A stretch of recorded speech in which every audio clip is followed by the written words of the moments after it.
And where people are like, he's never going to make it.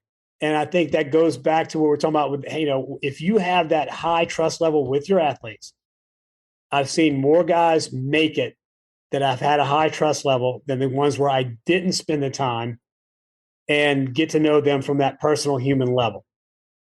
That was Kurt Hester, and you're listening to the Just Fly Performance Podcast.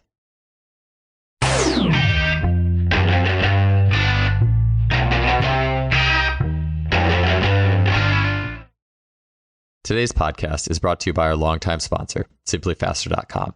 There's 2 items I'd like to talk to you about today that you can find in Simply Faster's online store. Whether you're a coach or an athlete, these are both things that you'll find highly useful as tools in your training toolbox. The first is blood flow restriction training methods. And after hearing about blood flow restriction training for years now, as well as the results that athletes are getting with it, especially in, for example, lactate sports like swimming, 100-meter freestyle, and not only hearing of that, but also seeing how much some swimmers had liked that type of training method, I knew I had to start trying it out myself. So I've been utilizing the air bands. I really enjoy it, both the feeling while I'm actually training with them, as well as seeing the visual result of spending time training with the methods and then the strength result. They've been a really cool training tool, and I would definitely recommend checking into air bands. SimplyFaster.com also has Be Strong brand blood flow restriction. The second item is the VMAX Pro, and this is a new option for velocity-based training, barbell tracking. It provides valuable load-based data, including speed in all phases of a lift, and it delivers key metrics such as power, velocity, distance, as well as duration of effort. The VMAX Pro system measures any lift you can think of. It's portable, durable, and intuitive. You can check out these 2 items and much more at our sponsor, SimplyFaster.com's online store. Let's get on to the show. Welcome to another episode of the podcast, and thanks for being here. When it comes to training athletes, we have the specific side of things. So whatever their sport is, the tactics, the technique, the skills that are all dealing with the sport on a specific level. And then we have the more general side. How do we prepare an athlete physically to express those skills at their ideal level? And when it comes to physical preparation, strength and conditioning, whatever you want to call that duty as a coach, it's really important to think of it and to understand it as not just we're preparing the athlete for sport, but we are preparing the human being for sport. We are interacting with the human being and training an athlete on a human level. And it is cool to think of sport-specific transfer, but I think it is equally cool, if not more so many times, to think about how am I impacting this individual on a level that actually goes beyond the specific sport that they compete in. Our guest today is the kind of strength coach that I wish I had when I was a young athlete. Funny enough, I actually didn't have a strength coach at all in either high school or college, which is kind of funny. I mean, I guess my track coach was my strength coach, but yeah, if I would have had a strength coach, I would have wanted it to be Kurt. Kurt has not only been studying and living the art of physical training for almost half a century, but he also has a focused sense of how to train individuals on both the athletic and the human levels. Kurt is currently the head of football preparation at the University of Tulane, and he was previously the head strength coach at Louisiana Tech from 2013 to 2021. Kurt has decades of experience in coaching in both the collegiate and the private sectors, and he's the author of the book, Rants of a Strength and Conditioning Madman. I actually brought up a piece of that book in my recent chat with Nick Winkleman on Kurt giving out surveys to his athletes to learn more about them, not just athletically, but who they were on the human level. And so on the show today, Kurt is going to give us some great advice, some wisdom on training athletes and connecting with athletes on that human level. He'll be talking about that survey, that getting to know them, that relationship element, that it isn't just something that's nice in a program that, they trained and it was nice that I got to know this person. But Kurt talks about how that can be not only a game-changing, but also a life-changing opportunity as a coach. Kurt will also address using games and fun activities in the course of training to improve not only the emotional content or the fun in training sessions, but also he'll describe the total effect that integrating games and fun has on the athletes in their physical preparation. Finally, Kurt will dig into some details around the sports performance industry itself, what he considers mental toughness to truly be, and Kurt will give his advice on developmental practices in leadership and communication.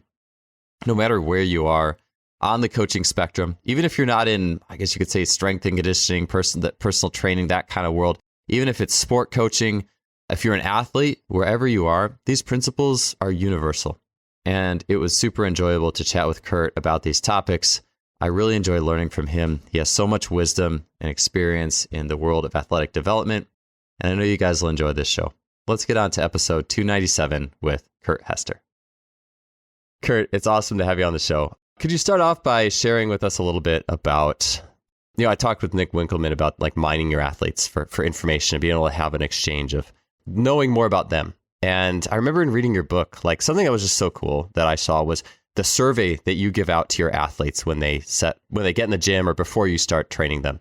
Could you share a little bit about that survey, how you, like the things that brought it about, like how you thought about it and what you learned about your athletes before you actually start training them? It's just when I got to Louisiana Tech, I didn't, I was the last guy hired, and I had to keep the staff. I didn't even know my staff. The whole coaching staff just left. Like this is in May, end of May, starting summer training.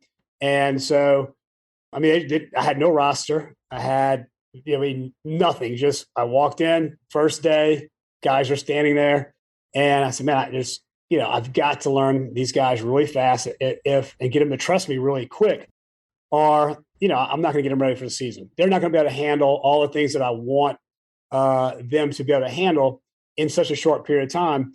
So I came up with, basically it's a survey that states, it's called, "You Cannot Serve Who You Do Not Know." And I just had, things like, what is your favorite music? What is your all-time favorite movie?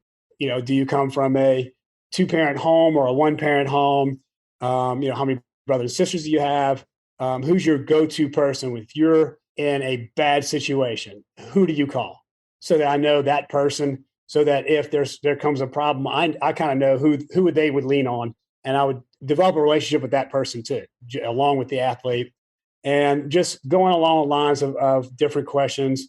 At the end, it's the last one was, do you put your shopping cart up? And that was and that's the one thing that players to this day will always text me and go, man, I was at the mall today, or I was at the grocery store, and you SOB, I had to go put this cart up because I was not going to leave it out in the parking lot. It's the one question that they remember. And for me, it's if you don't, you left the job undone. You just never finished the job. And that's the one thing that kind of sticks in their head. And now I see that question all over the social media.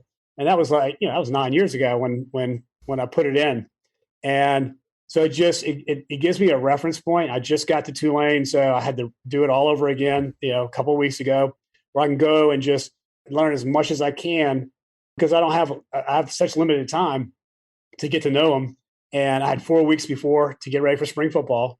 So I had 4 weeks to get these guys prepared for spring football because of COVID, starting school late, Mardi Gras, spring break. There's so much goes on in New Orleans that keeps you away from your job, that we only had 4 weeks, and we start spring ball next week. So that was just an easy way to kind of get to know these guys. Oh, that's so cool. I love it. I wrote that down, that you can't serve who you don't know. I think for me, that's something, if someone would have told me that when I was first starting as a coach, like in my mid-20s, that would have been even more so than I think like the training programs or the exercises or whatever I was always researching. That would have been the one thing that would have helped me out. Not just me, but just my athletes to have a better experience. And I remember as a young coach, like being a little preferential or very towards like my star athletes when I was coaching track. And the ones that I not only didn't like spend much time with coaching, but I think in the same vein, I also probably didn't try to get to know them very well either. Those athletes' performance suffered, not just because, they were still doing the training, but I remember one athlete in particular. This, I'm like incriminating myself as an early coach, but that's fine. You learn these lessons and you change and you realize things that are really important. Is one of the athletes was really frustrated, and she actually wanted to go with a different coach because I wasn't spending time with her.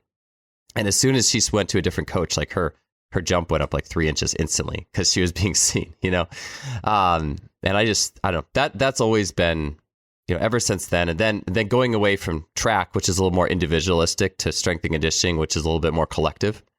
I remember something that Tony Holler had said, I guess it was just one of the conferences, is that you try to make sure you say every athlete's name in the course of a session. And I just love that survey and having athletes feel like they're heard and gaining their trust. How do you balance that, though? I think so often, and I know I've started my time as a strength coach trying to kind of come in and be like this, kind of like this hard ass and this, going almost kind of away from when I was trying to be the athletes, a lot of athletes' buddy. I was like, oh, I'm a strength coach now, and you got to be this. And again, I think there's definitely different faces for sure. But what's your take between like getting to know an athlete, gaining their trust, but also being a strength coach at the same time? What a strength coach is typically expected to be. Yeah, well, I think one, I look back at all the athletes that I was like and whether it was in the private sector or in the college in the college sect, is the ones that trusted me at a high level, and the ones that had a very close relationship. Looking back, those are the ones that excelled the most.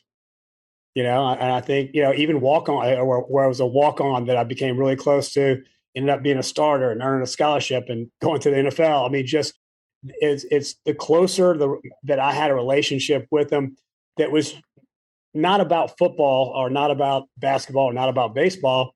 It was just a close relationship to where they trusted me at a very high level with a lot of stuff that was personal outside of sport itself, that they developed. I think they developed at a faster rate than an athlete that I wasn't close to.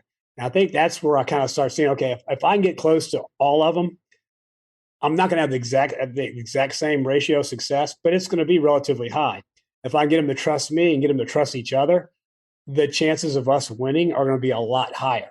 If I coach at a high level where they have a high understanding of what we're trying to accomplish, that ingrains even more trust, especially if you can validate it with data on the back end where they see themselves getting better. And then it comes to a point where you don't have to grind. You don't have to be a yeller. You don't have to be an authoritarian. My athletes just, and they get tired of me explaining, Coach, we trust you.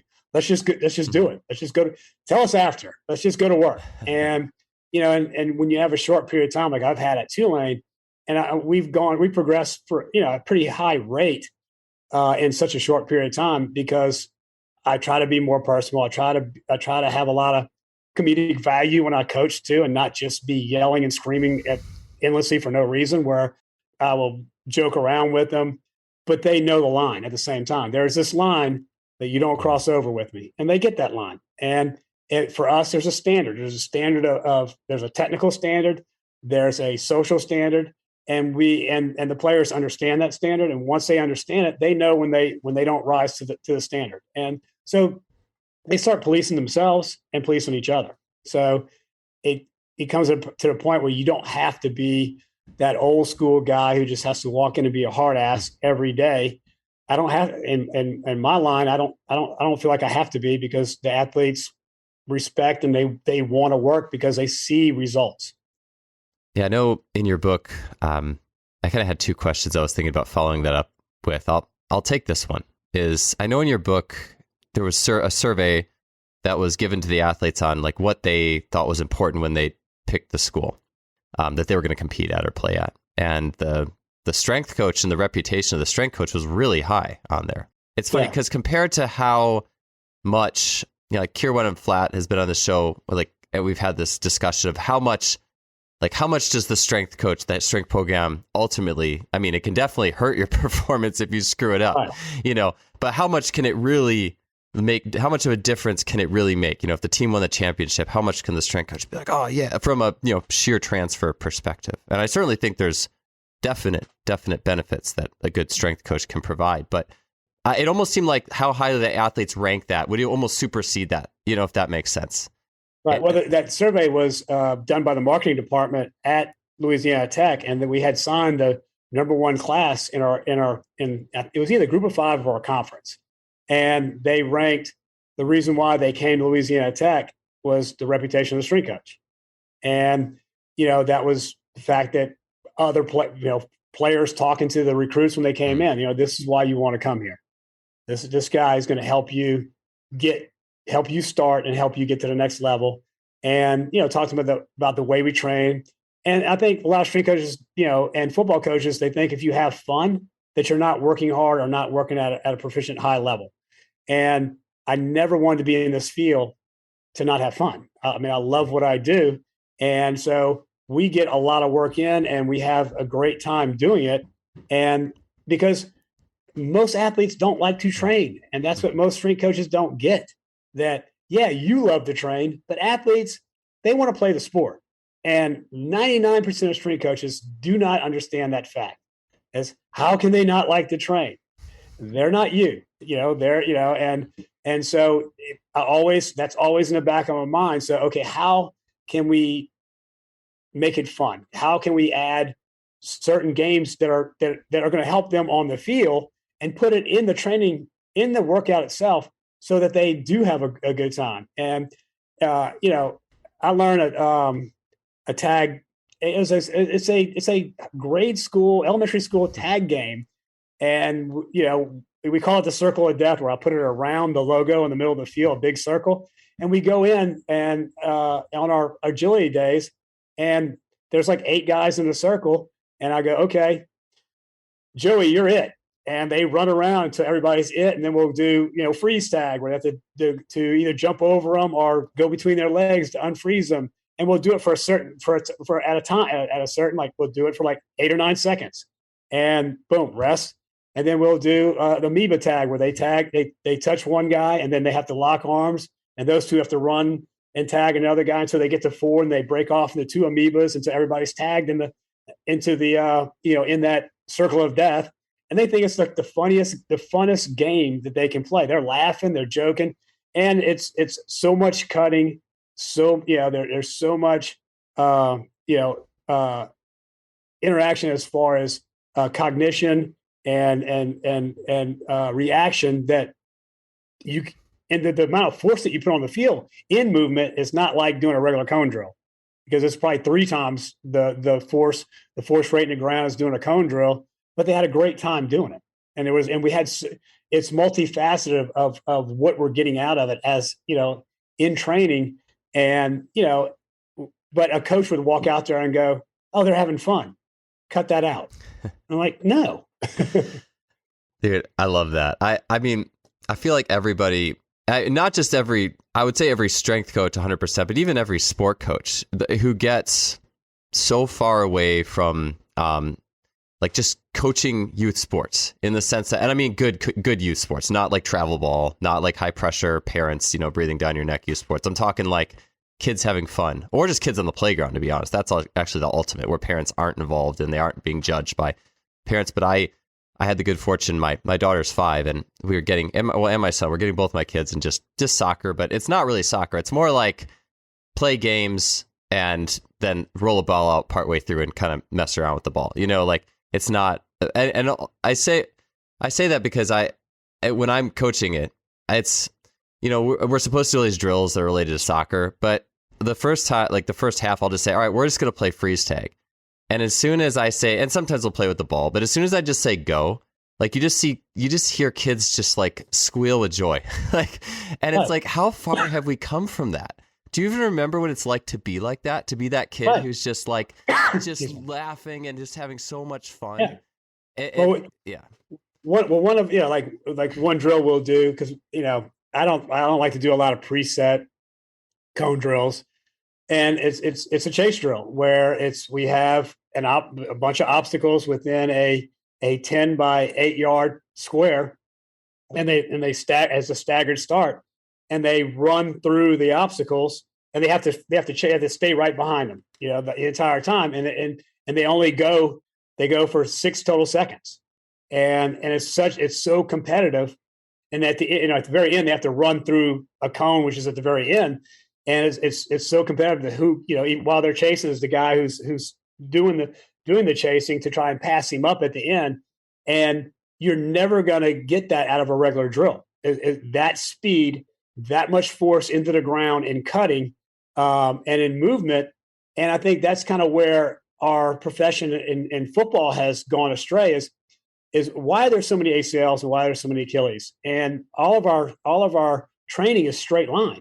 straight line conditioning, linear speed, straight line conditioning. Well, that's not the game of football. It's acceleration, it's stopping and reaccelerating constantly. And I'll kind of argue at Tony Holler, and we have a good relationship about that. Even me and Dan Path have kind of argued about it in the past. Is the fact that yes, you want to get faster in acceleration. Yes, you need to do some velocity work. One for hamstring strength, and so that the body's used to it is when they get on the field and get to velocity, which is not as frequent as people think it is, but it's still needed. But we don't do enough deceleration work that's deceleration and reactive, so that it basically bulletproofs the body on the field. And I think, so that it with that, because it's so eccentrically loaded, it's so isometrically loaded that the body's not used to it. So they get on the field and they get all these non-contact ACLs because all they've done is straight line work. And it's from an acceleration to a velocity perspective. And the body's not used to those loads repetitively. And the more that like I said, I have 4 weeks to get a football team ready. And we heavily influence with that to get them ready for spring ball because of the injuries of last year and the year before.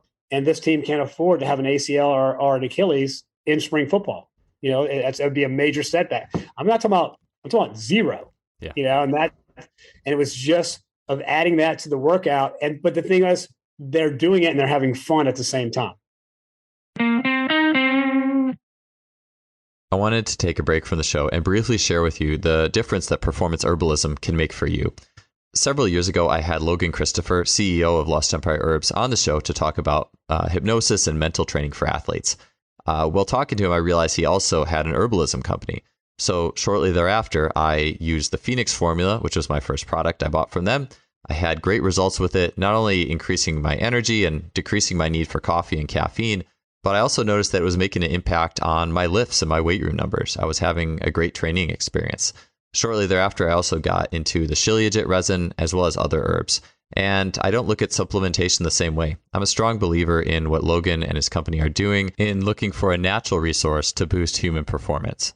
If you want to check out the herbs that I use personally from Lost Empire Herbs, you can head to www.lostempireherbs.com/justfly. There you can get 15% off your order, and they offer a 365-day money-back guarantee. Definitely check them out. Let's get on back to the show. Yeah, that makes me, I think about, Jeff Moyer brought this up, and I've heard it from a lot of others, is this, we're learning more and more and more also about just how the role of, I guess when you play different games, different than the game of football, the perception's different, but even just being able to perceive and react to another human or a ball or a decision is also a factor in getting hurt. And it seems to me that the more robust you are with all sorts of different games and ways to react, that's helpful. And then just being able to move in multi directions, like Lee Taft talks about, for any non-soccer sport athlete, he'll use soccer as a warm up because it's multi-directional and it's reactive and it's fun. And it's like, I just look at all this stuff and I think as long as I've, it's funny, as long as I've been an athlete for sure, I've always kind of taken, even I remember I was obsessed with training. I know you were too. Like I was so obsessed with training when I was younger. I mean, I was doing wall sits when I was freaking 10, like to try to jump higher. But I remember when I bought one book, it was like, I think it was, maybe it was Don Chu's book on plyos. Maybe not, because I don't know if it had agility in it. But I remember doing the plyos.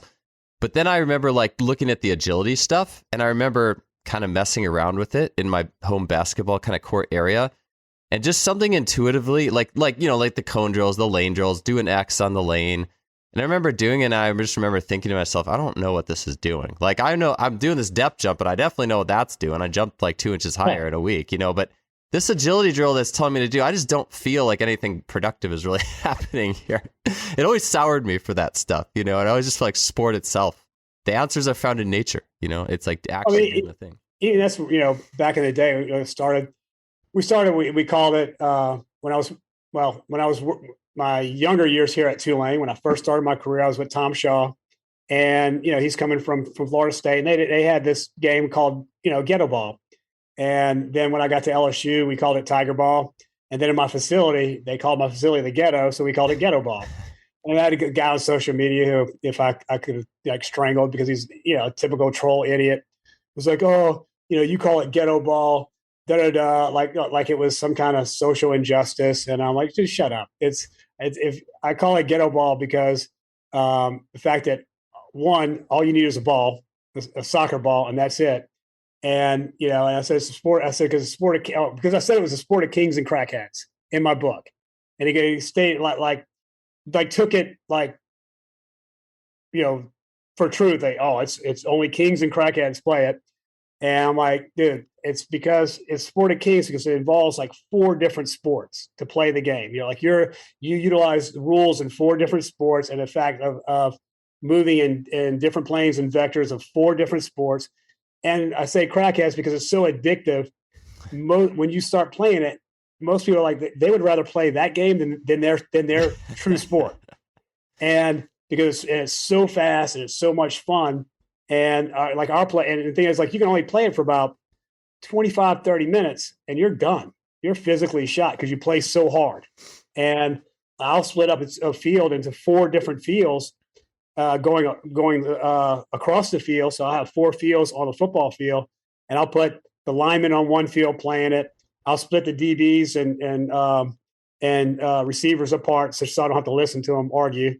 And because there's so many of them too on a field, then I'll put the mids on another field, and we'll play for 20 minutes. And, that's like the highlight of their month, it's just to play that game. But for a fact of getting ready for any sport, from a conditioning standpoint, because they'll run harder than they'll ever run on a time sprint or on a tempo run, and the fact that you have to catch, you cut, you pass, because you're kicking a ball into a goal, you're throwing it into a goal, you're spiking it into a goal. You have to play soccer if the ball's on the ground. Then you're just playing keep away when the ball's up in the air, and I remember when I was at LSU, I remember the head football coach walking out and pulling me over, Kurt, what the hell are you doing? They're having fun. I was like, yeah, but coach, watch how fast these linemen are moving. They're 330 pounds and they're running. You're never going to see them run up and down the field like this ever. And he's like, yeah, you're right. Okay, never mind. And he walked off. So, it's like, you explain to them why, and then, and then for the most part, now most coaches are like, if you sit down and explain the physiology behind what you're trying to do, for most of them, they'll acquiesce and get it and go, okay, you're good. Do what you got to do. Yeah, I love that. It makes me also think about Paul Cater does a lot of that stuff. I think he's on this podcast a little while ago. He's got a game called Alpha Ball that I think also blends actually a few sports together. I just think it's so cool. I'll have to almost come up with like a little short list of those games up for my own library, just so I know that I have that listed. And it's so, or what Paul was saying was that the gym or the strength coach, and this is where I think a lot about. I guess we could think about, we have shows about different forms of speed and all the ways the weight room can transfer, or KPIs, but at the end of the day, it's also something fundamentally different, and that's what makes it a beautiful thing. I mean, it's because it can be good for both things. It's going to help you be better and more robust in your sport, but it's also not your sport, and that's where those athletes, like, they have freedom to have fun. And I think that's what we're all like. It reminds us why we're actually doing this, and it gives us a little bit more. I think it gives us a little bit more joy for when our athletic career is over too. Like, to learn how fun this all is, because I don't think a lot of people, when they finish their college sport, I know swimmers for a fact don't do this, because swimming, it's not like it's the college coach's fault. It's just these kids have been doing double days since they were 13. Like, do you think they want to swim anymore? And I learned this. I mean, 20 years ago, I trained with Brent McFarland, the Canadian national sprints coach, over 20 years ago. And I was with all these Olympic track athletes, and I was like the only non-track athlete there. I was just there to learn from him. And like all these, tag games, I played with all these, 100 and 200 and 400 meter sprinters from Canada. And that was his GPP, and that was over 20 years ago. And I look at kind of some of the stuff that I kind of do now, And I'm like, wow, I was doing that with Brent. I learned that from Brent, back in the 90s, and it's over 20 years ago. And then I kind of look at like wickets now. We called them stride checkers 30 years ago. It was the same thing, but we put a paint stick on the ground. Stride checkers. And I look at like the movement Miyagi and all the deceleration, come to balance, cognitive stuff. And 30 years ago, I didn't even know. I knew we should be doing it, and I called it pre-agility, where we would accelerate, stop in different in different planes, and I didn't have. I just knew. I was just intuitive. Knew I needed to do this. I knew I need to work on eccentric work on the field, not just in the weight room. I didn't even know what to call it, so I called it pre-agility, and I kind of forgot about it until one of my former assistant coaches that was with me in my private facility is now the head strength coach of Washington Commanders now. And he goes, remember we used to do pre-agility? And he goes, that was almost 30 years ago. And now people are making money off it and have a name for it. And just like, wickets and, it's everything gets kind of recycled and with a new name. But I look at it's still good stuff. It's just been recycled and retooled. Yeah, for sure. Yeah, there should be like a library. A book should be out, like the library of recycled, like the history of all things that are modern in training. And someone was just going around on social media a little bit, like this old turn of the probably early or mid 1900s, like physical education, where like all these guys were doing all this like gymnastic-y, like monkey bars and like I don't know what you call them. It's like a rock climbing grip, like kind of navigating these rock climbing grips, just doing all this like super athletic climbing stuff for a physical education calisthenics type course. And this stuff's always been around, or even with the like extreme iso type stuff. Like the martial artists have been doing horse stance for gosh, who knows how long, thousands of years, right? Like, it fits a lot of classifications of an extreme iso. It not maybe into pulling down, you can only pull so far in that, but like there's just so much that we've done for so long. I just renamed or whatever. I was going to say, too, that was cool with the games, with the track, because I always felt, too, I played basketball and then did track, and I kind of figured out after a little while, once I got through college, that if I didn't play basketball, then something just happened to my spring. I didn't know what it was, but the less if I just stopped playing sports and basketball, it just didn't turn out as well as it could be for my athletic ability. And then once I started coaching college track, we would always play a game on Wednesday in the fall, or the off season. And then in my last year there, maybe last two, it got to the point, I was a full-time college track coach for 4 years. It got to the point where we would just warm up once or twice a week. We would warm up with a game for 20 minutes instead of doing, a bunch of drills and just kind of the typical warm up stuff. And the kids just loved it. We got so much more out of it. And I had fun too. I think I selfishly did it a little bit. Like we play ultimate frisbee and stuff, and I got to play too. So that's the selfish part, but those kids love it. At my age, I still, if there's a game, I still like I'll jump in and get a ball. Like even like the circle of death, where it'd be, we didn't have enough in one group, and I always have my cleats on when I'm coaching. So I just jump in. I can't help myself. If I have the opportunity to compete, I'm jumping in. I'll be 100 and still doing it. I don't care. Yeah. That was with the men's tennis team at Cal. That was the evolution of how I was able to get trust from those coaches and grow myself and see what the athletes enjoyed. That was such a great experience for me. It was 8 years I worked with them. And as we kind of went forward, we ditched a lot of the typical warm-up stuff, and we would just play games. And I would always play with them. I'd play basketball and talk crap, and soccer and talk crap and play. And then, of course, if someone scores on you, they're like, oh, I don't know. That's just that relationship is a very special one, because it's not like you said, there's lines that you draw, but it's I feel like that connection where it's like, hey, let's play games together. Like I'm going to play with you. I just think that I think it adds on to that trust level that we were talking about before. That one is like, kind of on social media, I got in an argument with this young coach about, I still do a lot of sprint work, and I get so sick of just seeing college strength coaches, especially football strength coaches, all they post is themselves maxing out on squat, maxing out on bench, maxing out on power clean, but you never see them outside in movement, mostly because they can't. because they're very terrible. They couldn't do a dynamic warm up without pulling something. Probably they couldn't. They can't teach it. They can't get out and do sprint work because they can't do it. And so I was teaching starts. We're just doing some acceleration work. I was showing them 45-degree shin angle, 45-degree upper torso angle, and I actually posted it the other day. And I do it in front of them. Like I said, look, man, you have to push your knee down and get it at 45 degrees if you can't. And then I showed them, I don't want you picking your foot up. I want you driving back. And I did it really fast. And they're like, God, coach, you're still pretty quick. And I would jump in and do, I will teach it. I will show them myself, which they love because they're like, all right, coach, especially most guys my age can't move at all. And I can pretty much keep up with our linebackers, and I could buy time with our linebackers. And then I'll get it in certain drills. If it's an odd man out, I jump in and do the drill with them. And I'll compete with them at a pretty high level.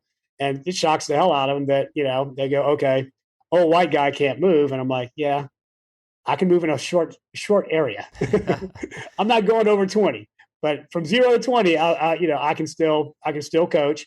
And, and a lot of coaches will say, well, no, that's what you get an intern to do. And I'm like, no, that would defeat the purpose of developing a bond with these athletes. It would defeat the purpose that I'll get an intern who doesn't have the technical ability that I have. And then the athlete's going to mimic a garbage rep because that's what the intern did. And, the argument online was like, well, JB Morin and Dan Paff, they don't teach by showing. And I went, I'm not JB Morin or Dan Paff. That's how I have to teach, Yeah, I think at the end of the day that I look at all these different skills and I think about the 80-20. I've probably talked about this on this podcast. I mean, here's a recent show, or maybe one that hasn't been released yet. It's fresh in my mind either way. It was Dan Cleather, yeah. That has not been released yet. Will be soon. But basically, if you're a strength coach, Ido Portal talks about this, like the generalist, it only takes 20% effort to get 80% of the way there in a basic skill that you learn. And why do we spend all this time just doing squats and cleans and deadlifts and benches? There's so much more in this, in this physical sphere that you can learn. And you don't have to devote, you don't have to only sprint and not do, if you love lifting, you don't have to not do lifting, but here's where it goes back to, and it goes back to the moniker we call ourselves in this field: strength and conditioning coaches, strength and conditioning. So from the 60s to the 90s, that's all it was heavy on the lifting aspect. Probably 70% was lifting, 30% was just running dudes into the ground, probably at the glycolytic level. So I'm a strength and conditioning coach. So it was you can never be too strong. You can never be in too great a shape. And that's where it started. And then we haven't progressed from that fact that, looking at football and breaking down needs analysis by position, by what the position needs, what the actually team itself needs, and then from a chronological, training age of what the athlete needs, we're still stuck in you have to lifting is more. And we have destroyed our DBs and wide receivers across the country for years and made them slower and non-reactive because of them spending so much time in the weight room. And it's just killed their speed. It's it's getting stronger to a certain extent will get you faster, but once you get to a certain level of strength, it's not going to help you at all. And strength coaches don't want to hear it. Especially equipment companies don't want to hear it because they got to sell more equipment. But our DBs and receivers, spend maybe 40% of their time in the weight room and 60% on the field, and then that 40% is doing, it depends on what block we're in, whether it's plyometric work, whereas we're doing some eccentric work, or we're doing isometrics of different variations and versions of them, throughout the year. So it's not just straight, typical what most strength programs would be as far as lifting wise. Because I do think too is we spend too much time concentrically in a weight room not enough time eccentrically, and definitely not enough time isometrically. And I think if we spent more time working on eccentrics and isometrics, our players would be healthier coming out of the season. We wouldn't have all these. We wouldn't have We wouldn't have as many ACLs. We wouldn't have as many Achilles ruptures if we did more work in those genres. Yeah. But it goes back to the name of what we call ourselves. Yeah. Do you have any ideas on, I mean, it is kind of funny. Like, I feel like the field is kind of in a little bit of a, like, I don't hear a strength and conditioning coach as much anymore. Like, I guess I'll say I'm a strength coach, or I don't know. I don't even know what like strength coach and a track coach, I guess, if there was a word for those two things as one. But I don't know, like, what if you had to rename the field or just give it a term? Actually, I remember at Cal we rebranded to athletic performance. Towards my last year there too. But I mean, most people like sports performance. I mean, for me, it's football preparation. We're getting you prepared for the forces of the game, And so, for me, I told an agent called me about an athlete last week. He goes, "What do you call yourself now?" I said, "Football preparation and sports science." That's what I call myself, and because that's I'm not there's so many moronic strength coaches out there. I don't want to be classified as one of those guys, of just a guy who walks around and yells and screams and has no idea what the hell he's doing and has all these injuries, but he's at a Power 5 and they win, and they just replace him with more 5-star athletes. He has a job, and that's another part of the problem is that in the SEC. You can be a complete moron, but you're gonna replenish the athlete you just killed with another 5-star athlete, and so those guys, it's incestuous inbreeding where those guys have a GA or assistant under them, and they go somewhere else and just repeat the same moronic system of yelling and screaming and just lifting, and running like we did in the 80s and the 90s, and it just hasn't. They haven't progressed, and they don't see a need to, because the head coach tells them, "Look, I can replace you with anybody, any other juice monkey, and we're just going to keep recruiting more 5-star athletes." So from the top of a head football coach not understanding science, not wanting to change, but you look at Saban, who's hired Rhea and hired, who's got a PhD, and hired Ballou, who's there. It's like a tandem. And then you look at the Jets, hired Brad DeWeese, who's got a PhD, and they have 2 other PhDs on the staff too. I think it's going to start to change, where we'll get smarter and brighter guys. We evolve, and it's going to take 1 or 2 more Power 5s to hire better people, and they have to win. If you hire great people and you lose, doesn't help out a whole lot, and win. And my goal in this field is to do a high performance system where it's completely integrated, like Altus and Exos is in Scottsdale, where the medical staff, PTs, ATCs, strength staff, it's one system, one room, and everything's athlete centered, and train at a high level, as well as rehab at a very high level, and have it done at the Power 5 level and win. And where we change the whole system of what is now strength and conditioning into more sport preparation and sports science. Yeah, I like that. I like that name, like physical or football preparation and sports science. I like that. It definitely fit. Like if the title was actually named that, or for any sport, right? Like whatever you're doing, basketball preparation, and sports science. Yeah, baseball preparation and sports science. I feel like the way that people would prepare themselves for that job perhaps would be a little bit different. Like even as per what we were just talking about before, like did you get into this just because you like weights and that's it? Or do you realize that this is actually much more multilateral than that? And I wanted to say too, I've seen you, I forgot to mention this before, but I saw that you posted a video, it might have been a year ago. You were running like a 10 or a 20 fly. And it was pretty quick. Like I was really impressed. I want to put that on the show notes actually, so people can see. Because I mean, how old are you now? And do you remember what the time was? I was curious. It was a 10-yard 10-yard fly with a 10-yard run in. And I think I ran a 1.20. I was trying to break. I wanted to break into the one. I wanted to get like 1.1. I wanted to break down to. I really wanted like a 1.17. And it was Mike Tucker over at Villanova had Sprint Tober, and I was like, man, Mike, send me one of those T-shirts. I'm gonna and I'm gonna train. I'm gonna train for a month and run it. And that was the argument. Was some Yahoo was like, it's not about you. It's about your athletes. I said. I posted this just to show that as a strength coach, you need to get out of the weight room and move.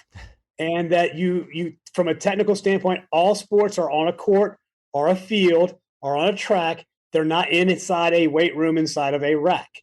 And that you need to be competent in movement. And we're not. As a whole, as a field, we are not competent in movement. And at 58 years old, I want that you still can be competent in movement. You just have to get out and move. And and that was the whole reason why I posted it, was because I was so tired of seeing the guys like, squat tober or dead Simber or just power cleaning every day, a max bench effort. And it's like, all right, that is a small part of developing an athlete. And being out in the field is a much larger part. But until we decide to start doing that, and social media is a big part of that, showing it on social media so younger coaches go, oh, I need to get outside and perfect movement outside, not just in the weight room. And that was my whole point behind that video. And I'll probably do it again this year. Even though I still do squat tober just for, I'll squat like once a year and just for the hell of it. And, I still love to lift. I grew up in an Olympic training center. I love to train, but to get ready to teach a block that I'm getting ready to go into, I prepare my body for it just like an athlete. I go through all the things that we're going to do in that training block, especially outside, so that when I teach it, they're not mimicking a garbage rep. Yeah, I think that's critical. That's something that Paul Cater has mentioned a lot of times with his interns. He's like, man, I need interns that can demonstrate sprinting. He's like, and yeah, I would totally agree with that. I also like that you said too, like you still do squat tober. Like I think it's very easy to always pendulum the other way, and it's good to be there, to be able to touch on all those skills, all those key components. I'll say I only squat that 1 month though. I'll tell you, you're 50 for you to run that time at 58 is awesome. I mean, I'm 38 and it's interesting. I haven't really lifted, like done the traditional, like heavy compressive, like back squats or deadlifts or even hex deadlifts really in 3 years. Like I've just been doing a lot more body weight stuff or versions of the lifts. Like a lot of the Bill Hartman crew, like have taught me how to, that isn't as compressive. And it was funny. Right. I measured. We were all measuring our height, like our heights, how tall we were, like at Christmas or something. I don't know why, just to see which family member was taller. If my dad had gotten shorter, I don't know. But like I was actually, usually I'm like 6'3", and I was definitively actually over 6'1". Like I would have been short. Like I think almost like my spine like lengthened out a little bit after years of just completely compressing it. Because I mean, I had done all the powerlifting program, early 30s and before, like done all the powerlifting, all the lifts.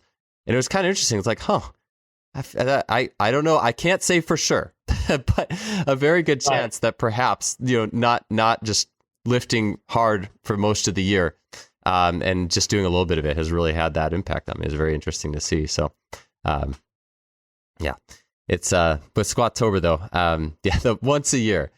All right. So I did want to ask you, you mentioned, typical strength and conditioning. And I this is something that I think is an interesting question, is what is your take on toughness, grit, mental strength, as far as you convey that to the athletes? I think the standard is where your strength comes in. And I've worked with a lot of military guys, and I look at just stuff that just Navy SEAL quotes and what stuff with Jocko Willink's type of stuff that he does every morning on social media, and you want to become tougher, be tougher. It's a choice, and you're not going to beat an athlete into the ground and make him a tougher person. Unless you have like months and months and months of straight training like the Marines do, and they'll just beat people senseless until they just give in to be, okay, I'll be this guy. And it's just conveying, like holding the athletes to a standard constantly, and in every aspect of training. And you can do it without being a real hard ass, because if you're conveying the why and how it applies to their position and getting better, they will give you 100%. I've had with injured athletes who are coming, and they're in a depressed state. And I'm like, okay, this is why we're doing this. This is how it's going to help you. And you can see their attitudes starting to change. And as long as the standard stays high and you do not back down from the standard, just like being a parent, if you do not discipline your child to a certain extent, your child's going to grow up to know I can do whatever I want and not become a very terrible human. And if you have a standard, the child will always raise the standard. Now they'll always try to be a little bit below the standard, but as long as you don't back down, they will always train at the level of that standard. And that's it. You can do mat drills, all day long, scream and yell. But the guys who have a high pain tolerance and love to compete, they're always going to be at the top. Then there's that big mid group who just, all right, I just have to get through it, compete at a decent level. And then there's that bottom 10% who I'm not doing this. I'm going to give up and I'm not going to put my body through it at all. And they'll always be at that bottom 10%. Now, what's going to happen is they'll be a better conditioned bottom 10%, but they're still not mentally tough. They still go into a game and a lot of times they'll break down during a game, because there are very few in my career, and I've been around for a long time. I've seen very few true gamers who just kind of didn't do anything and then walked on the field and then competed at a super high level. They always had flaws once they got on the field, whether it's they drop the ball and they mentally fold, or they get a penalty and mentally fold, or they do something wrong on the field and they get reprimanded when they walk off the field and fold. They're mentally weak from that aspect. And I've not seen in my lifetime, maybe 1%, maybe pull themselves out of it and get to that middle percent. And I haven't seen hardly any go from bottom 10% to the top 10% ever. Yeah. It's like every time you do that stuff, I think it highlights the people who already are like mentally like the mentally tough kids who are naturally that way, or had, an upbringing that helped them to become that way as well. I believe they can, those are the people who will handle it. But yeah, you can make someone do all the wind sprints you want who isn't, and it's not going to it's not going to be this like miracle. They're all of a sudden going to be like, they'll flip this switch and all of a sudden I'm going to do this really hard. But in training, if you're working on, one aspect of training and you're explaining it to them in detail of why it's going to help them, that person who's typically mentally weak will give you, and when they trust you and buy into it, they will give you effort in that aspect. And I've seen that. I've had kids who, where coaches like give up on him. He's probably not going to make it. He's this, he's that, and just sat down and talked to him from a human level, and not like a football player, from as a human aspect, and treating them like a human and not an athlete. And then worked with them and explained to them why, and then they see the results of that training, and then they became better athletically because of that, and then grew with having more confidence, and then kind of developed into a better player and better person from that aspect. I've seen someone grow, but not from just doing mat drills or beating them into the ground on punishment for not doing this or that. It's helping them develop as a person. I've seen them grow.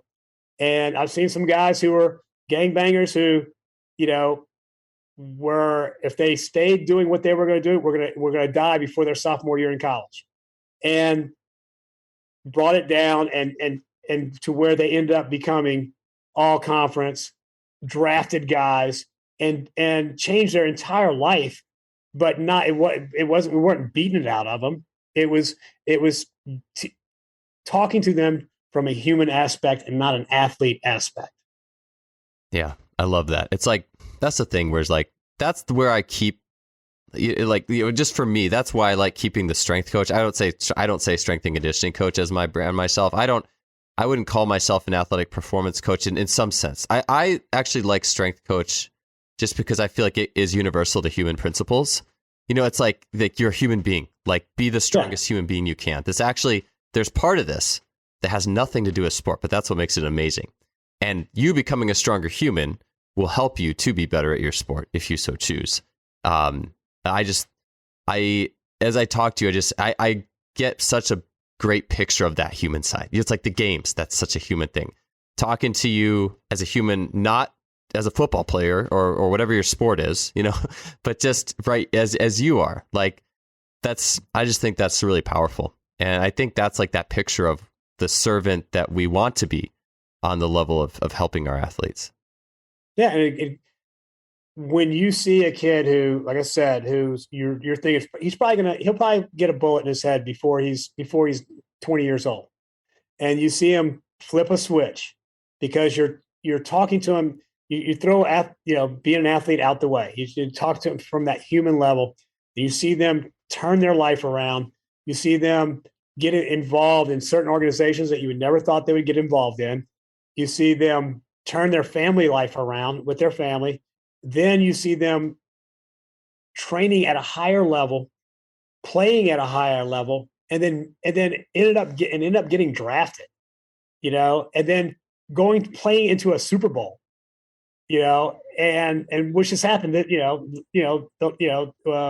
for me in the last 3 Super Bowls, and with athletes, and where people are like, he's never going to make it. And I think that goes back to what we're talking about with, if you have that high trust level with your athletes, I've seen more guys make it that I've had a high trust level than the ones where I didn't spend the time and get to know them from that personal human level. And I think when you do, I had one athlete, when you do, they do perform at a higher level. I had an athlete, because they come back to me, a receiver who had a high draft grade as a junior, and then senior year didn't do as well, and he didn't get drafted. And I told him, man, if I'd have been just a little harder on you, it would have made a difference in your life. And he said, Coach, no, you were hard on me because I wasn't hard on myself. That's why I didn't succeed. So I was looking at it like, okay, I took a lot of the blame for kind of what happened to his career. And then he came to me and said, no, that's on me. You did everything. You provided the leadership. You provided the trust. You provided the training. I didn't do my part. And so for me, that's a win when he realized at the end of the day, he didn't blame the institution or the head football coach or the strength coach for why he didn't make it in the NFL. He turned around, so he looked at himself and said, it was me. It wasn't anything else. Kurt, in your book, I remember one story you had. It was a linebacker who I believe you had coached, who later on was diagnosed with muscular dystrophy, and I believe he had said something to you about getting him to believe in himself. If you want to share anything about that, but what I was going to ask you is, and this goes with what you just said, was the process of getting athletes to believe in themselves. Along with getting to know them and talking with them. Is there anything further on the level of self-belief and empowering them there? I don't know if it's just I'm such an incessant reader about everything, different genre, different military guys, presidents, business leaders. I read, anybody who's been ultra successful in business and in any career, and just what they, kind of how they become the person they became. And I think it's just because I'm such an avid reader, things just come natural or intuitively to me. I don't know. Because I've had a coach ask me, how do you get in an interview for a job? How do you get what I hear that you get out of athletes from other coaches? And I'm like, I don't know. For me, it's just me. I'm me every day. I'm the best. I try to be the best version of me every single day, because there are a lot of people that are not only my family, but athletes are counting on me to be that person, to pay bills. And, it's like that kid that you're talking about was a linebacker. He was a walk-on. And, it was just, I treated him like he was a starter. And I treat, I'm not going to say all walk-ons who stay on the team, not ones who just want to collect a shirt and then walk out the door and leave and say they played football at that university and they didn't. The guys who give up a lot to walk on, I would give everything I had for them. And a high percentage of those guys ended up starting at Louisiana Tech. And, he ended up with muscular dystrophy, and it was a very low percentage of one. And he, ended up, he wanted to be a Navy SEAL after college, and he ended up like doing CrossFit and like just destroying his body in CrossFit, because that was his mentality, because he couldn't go into the SEALs. And he went and GA'd in college at Tennessee Tech, and now he's the head strength coach at Ruston High School in Ruston, Louisiana. Like he's a strength coach now, loving life, doing what he feels is what he should be doing, and to a certain extent, coaching kind of in the style that I coached him. And so it's kind of passing it along. And I think that's the one thing that coaches who are under me always move on, and they develop their own style and their own personalities, but it's still in the same manner as kind of how we've been doing things under my leadership at whatever university I've been at. And they teach and train at a level of from a human aspect, not that you're just here to win football games so I can move up to the next level. Yeah, I love that. It's I think that it's very easy in athletic performance, or whatever the word for it is, just to get sucked into reading only athletic performance stuff. Just like it's almost like everyone starts kind of, like not everyone, but a lot of people like lifting weights and like the development that comes from that. But it's like you have to get outside of that. You have to get into all these other realms. And I look at your reading of and reading of things on leadership and how you've absorbed that, and I just think that's awesome.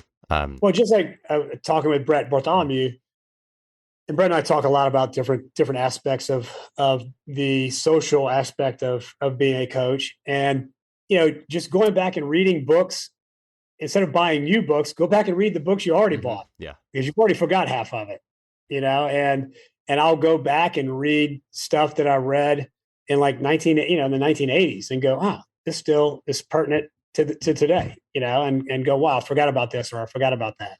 And it goes even with training. Like you go back to something, I'll case in point, Zercher squats.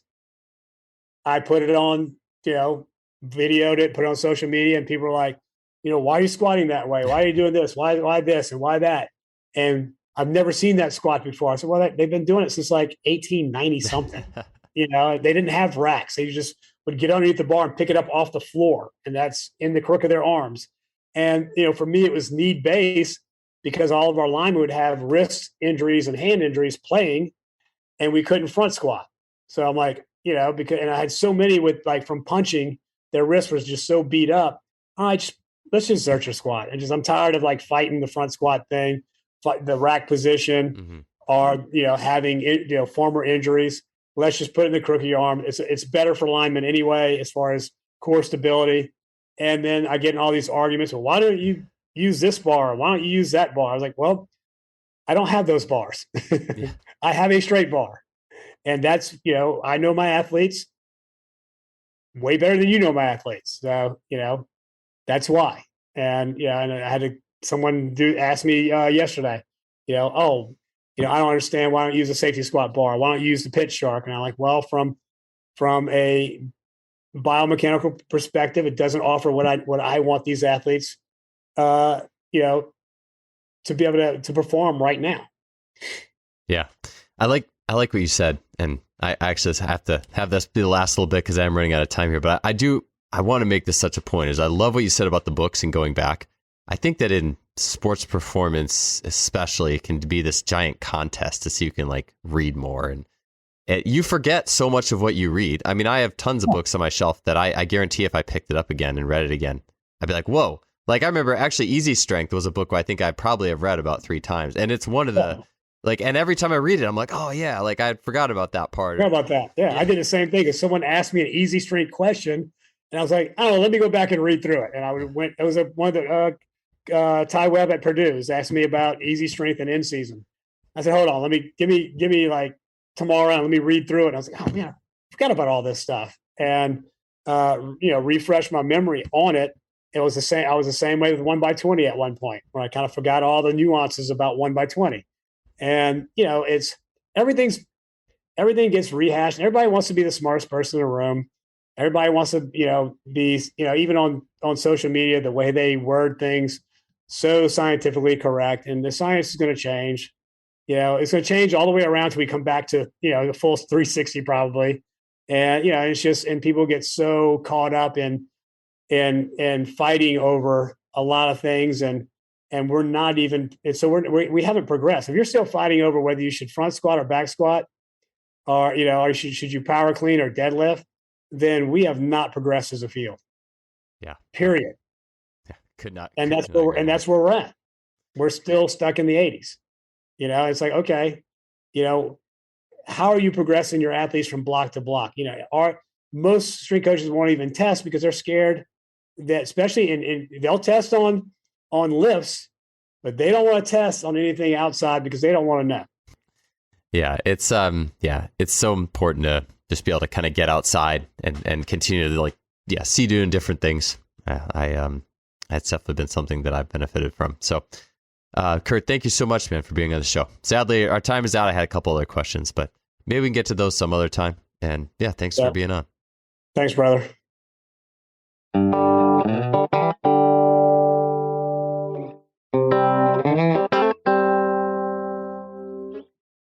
Thanks for tuning in for another show. If you enjoyed the episode and what we're doing with this podcast series, you can help us out by leaving us a rating or review on whatever you're listening to, iTunes, Spotify. We'd really appreciate it. I will see you guys next week with another great guest.